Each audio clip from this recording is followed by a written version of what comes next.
कि अब हम बलि प्रथा के बारे में थोड़ा सा बात करेंगे, वहाँ से शुरुआत करते हैं क्योंकि ये एक इंटरनेट फ्रेंडली टॉपिक है। देखिए, जो तंत्र शास्त्र है, ठीक है, उस पर डिबेट करने से कोई मतलब ही नहीं है। आप देखेंगे कि जो लोग बलि प्रथा का विरोध कर रहे हैं वो लोग अपने आप को वैष्णव बोलते हैं, ठीक है, और क्योंकि वो वैष्णव हैं तो उनको लगता है कि आप बलि नहीं दें, ठीक है, क्योंकि वो वेजिटेरियन है।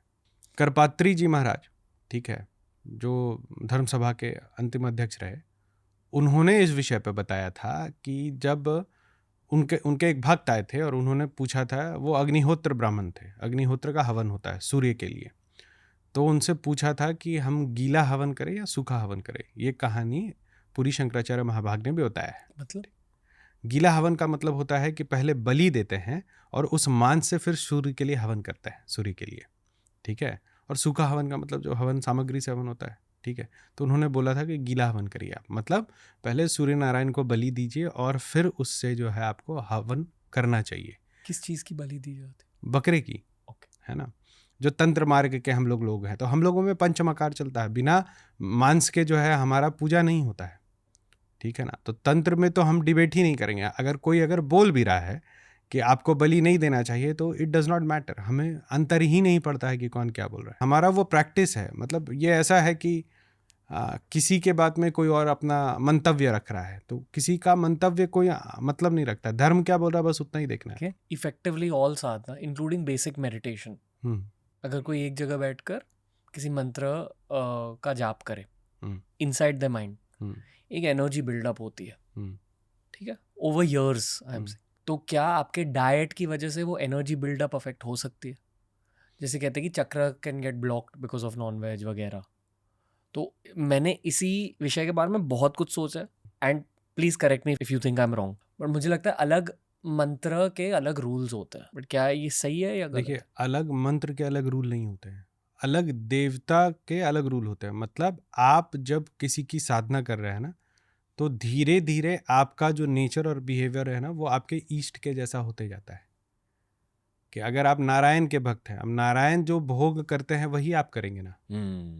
ये उस तरीके से चलता है। मतलब आप एक चीज समझिए, एक मनुष्य का जो शरीर है ना, या मनुष्य का दिमाग है ना, आप उसको किसी भी डायमेंशन में पुश नहीं कर सकते हैं, आप सप्रेस कर सकते हैं। और जिस चीज़ को आप सप्रेस करेंगे ना, वो किसी ना किसी फॉर्म में और वो होकर के आपके पास वापस आएगा, ठीक है। तो जब आप धर्म को फॉलो कर रहे हैं ना, तो धर्म को ना फ्लो करने देना चाहिए। कि जैसे जैसे आप साधना करना शुरू करेंगे, जैसे जैसे आप देवताओं को जब फॉलो करेंगे ना, जैसे जैसे उनकी कृपा आप तक आती जाएगी, तो चीज़ें आपके जीवन में अपने आप बदलती जाएंगी और वो ऐसा होगा कि आपको लगेगा ये मैं ही कर रहा हूँ। तब जो है आपको हो सकता है कि देवता चाहे कि आप शाकाहारी हो जाए, लेकिन वो देवता वहाँ तक आपको ले जाएंगे कि आपको लगेगा मुझे इसकी ज़रूरत नहीं है। आप जिस दिन सोच लिए कि अच्छा ऐसा नहीं करूँगा तो मैं बहुत डेवलप कर जाऊँगी साधना में, ये नहीं होता है, ऐसा नहीं होता है। कोई ये समझ ले कि मैं महामाया के खेल को पूरा समझ गया हूँ, तो देवता नहीं समझ पाए, हम क्या समझ पाएंगे? कि आप इन सब चीज़ों को उलझा लेंगे खाना नहीं खा करके, है ना। और मैंने पिछली बार भी बोला था कि food is a matter of option for those who have money. आपके पास पैसा नहीं है तो आपके पास देवता नहीं है, ऐसा नहीं होता। आप कुछ भी खाओ, आप अगर देवता में रमे हुए हो तो देवता जो है आपको मिलेंगे। डू यू फील कि डाइट से साधना अफेक्ट होती है? देखिए, मेरे साथ ऐसा नहीं हुआ आज तक, ठीक है। कोई भी चीज़ ऐसी चीज़ है ना जिसको आप बहुत ज़्यादा प्रायोरिटी देंगे, ठीक है, it will affect your sadhana. What, why should we just talk about food, ठीक है। अगर आप डीप मेडिटेशन करते हैं और आपके लिए आपका फ़ोन महत्वपूर्ण है, तो वो फ़ोन भी जो है आपको साधना से भटका देगा। A knock on the door can like ruin your meditation. And if you think your meditation is very important, like आप क्रिया योग आपने किया है, तो क्रिया योग में ये सिखाया जाता है कि even if a mosquito bites you, it does not affect you. And they never talk about food, they talk about sadhana, है ना। So the more you create the distraction, आप खुद अपने लिए सेट करते हो कि ये अगर मैं करूँगा तो ऐसा नहीं होगा, ये अगर मैं करूँगा तो ऐसा नहीं होगा, ये अगर करूँगा तो ऐसा नहीं होगा। अब लोग बोलते हैं कि तामसिक भोजन है, सात्विक भोजन है, ठीक है, तो सात्विक भोजन करेंगे तो आपका मन शुद्ध रहेगा। तो मतलब दैट मीन्स कि मतलब जितना अभी क्राइम हो रहा है वो 100% जो नॉन वेजिटेरियन कर रहे हैं क्या, है ना। तभी तो मतलब तामसिक भोजन करने से और जितने अच्छे कार्य हो रहे हैं वो सारे वेजिटेरियन कर रहे हैं क्या? ऐसा है क्या? ऐसा कोई बाइफर्केशन है दुनिया में? नहीं है ना। तो आप भोजन क्या कर रहे हैं उससे आपका विचार परिवर्तित हो जाए, इसका मतलब आपका विचार कमजोर है, ठीक है, वो इफेक्ट हो जा रहा है किसी भी चीज से। मतलब आप कह रहे हो कि साधना और मंत्रोच्चारण इतने ज्यादा पावरफुल शस्त्र हैं कि एक्चुअली किसी भी चीज से इफेक्ट नहीं होता है। पर अगर आपके दिमाग दिल के अंदर ऐसे डाउट है, सेल्फ डाउट है, फिर शायद इफेक्ट हो सकता है। देखिए सनातन धर्म में 5 चीजों को खाने से आप सनातन धर्म के बाहर चले जाते हैं। तो मैं अभी एक चीज और बता देता हूँ, 99.99999% लोग सनातन धर्म से बाहर हैं। क्योंकि what are the things that, मतलब कौन सी ऐसी चीजें हैं जो कि आप खाते हैं तो सनातन धर्म से बाहर हो जाते हैं? तो लहसुन, प्याज, ठीक है, मशरूम, ठीक है, पोर्क, और एक आइटम है मुझे अभी ध्यान नहीं आ रहा, बट लहसुन, प्याज, मशरूम तो मतलब वेजिटेरियंस भी खा लेते हैं, है ना, और ये पोर्क और गाय तो है ही। तो इन सब चीज़ों को खाने से आप जो है सनातन धर्म से बाहर हो जाते हैं। जब हम सनातन धर्म की बात करते हैं ना, Sanatan Dharma is not confined to humans. Sanatan Dharma जो है ना देवताओं के लिए भी है और मनुष्यों के लिए भी है। मनुष्यों को कुछ भाग दिया गया सारे ज्ञान का जो वो समझ सके।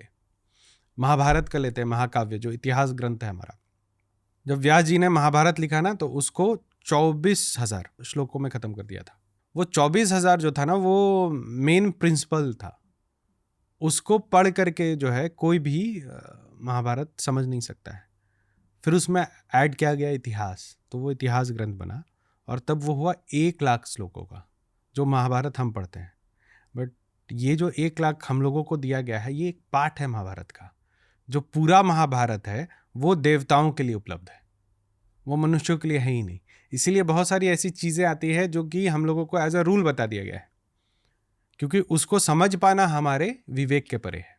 एक ऑब्वियस सवाल ये है कि फिर वो रूल बुक है कहाँ? मुझे बचपन में क्यों नहीं दी गई ये रूल बुक? क्योंकि मनुष्य उस चीज़ को समझ नहीं सकते हैं। लेकिन क्या मनुष्यों के लिए वो कभी उपलब्ध नहीं हो सकती? हो सकती है। हमारे वेदों में यज्ञों की संख्या और यज्ञ की पद्धति बताई गई है। अगर एक संख्या में आप उस वेद को पढ़ करके और वो यज्ञ कर लेते हैं तो आप मनुष्य से देवता बन जाते हैं। तो मनुष्यों को अपने जीवन में देवता बनने का मार्ग दे दिया गया है। तो आप अगर उसका अनुसरण करके देवता बन जाते हैं तो आपके लिए वो उपलब्ध है। आई एम थिंकिंग कि सदियों से सनातन धर्म आगे कैसे बढ़ा? क्योंकि हम लोग सदियों से हैं ही नहीं, हम लोग तो कई चातुर्युगों से हैं, कई कल्पों से हम लोग हैं। हम लोग कभी खत्म ही नहीं हुए, हम लोग अनंत है ना। सनातन का मतलब क्या है? जो शुरू से चला आ रहा है। इसको बड़े नॉर्मल तरीके से हम समझते हैं। अब गांधी थे, ठीक है, महात्मा गांधी थे, उनके बारे में आप कैसे जानते हैं? पढ़ के, आपने देखा तो नहीं है, है ना। जब मनुष्यों का अंत होता है ना तब भी देवता रहते हैं, ठीक है। जैसे हमने आपको बताया कि जब श्री राम रो रहे थे अपनी भार्या के वियोग में, जब वो घूम रहे थे ना जंगल में, उस समय महादेव राम कथा ही सुन रहे थे, ठीक है। और पहले से भी वो राम कथा लोग जानते थे जो अभी चल रहा है, ठीक है। तो वो जो टाइम लूप का कंसेप्ट है ना कि टाइम इज स्टैग्नेंट और हम लोग जो है वी आर चेंजिंग स्टेशंस, ये सनातन धर्म की हर कहानी में बताया गया है, ठीक है। तो हमारे ऊपर हमारे गार्जियंस बैठे हुए हैं जो देवता हैं। Time is stagnant and we are changing stations. Yes. वाह। मतलब जो 2000 साल पहले हो रहा था वो अभी भी कहीं हो रहा है। Cycle of birth and death, the same character, Shishir sir's body. Yes, maybe some other atma, but the story remains same. अब ये मानते हो कि एक ही फैमिली में आपका पुनर्जन्म हो सकता है? ये होता है।